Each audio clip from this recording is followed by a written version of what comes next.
Here's economist Jeffrey Sachs' attempt to break down Trump's understanding of trade deficits and tariffs. If you take your credit card and you go shopping and you run up a large credit card debt, you're running a trade deficit with all those shops. It would be pretty strange if you then blamed all the shop owners for having sold you all those things. You're ripping me off, you're ripping me off, you're ripping me off, I'm running a trade deficit. That is the level of understanding of the President of the United States. The trade deficit does not represent at all trade policies. It represents spending relative to production or earnings. We call that an identity. I teach it in the second day of my course in international monetary economics. Trump never made it to the second day.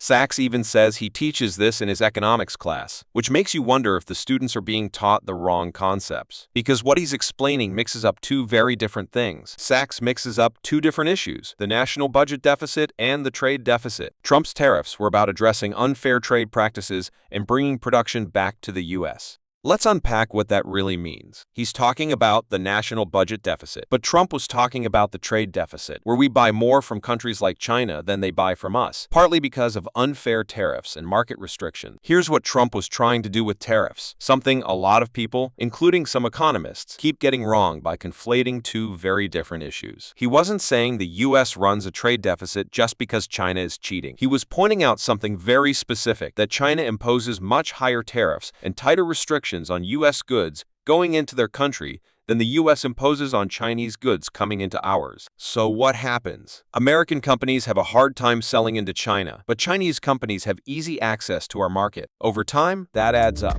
We import more from them than we export to them, and that's a trade deficit. Tariffs were his way of saying, enough is enough. We're not going to keep buying from you on unfair terms. Either you open up your market fairly, or we'll make it more expensive for you to sell into ours. That's leverage. At the same time, Trump wanted to bring production back to the U.S., not just to fix the numbers on a spreadsheet, but to rebuild American jobs, factories, and supply chains. Because the more we produce here, the less we depend on foreign imports, especially from countries that manipulate trade in their favor. So no, it's not about blaming the world for America's spending habits. It's about using tariffs as a tool to push for fair trade and to rebuild our industrial base. That may not fit neatly into a textbook lecture, but it does reflect how trade works in the real world.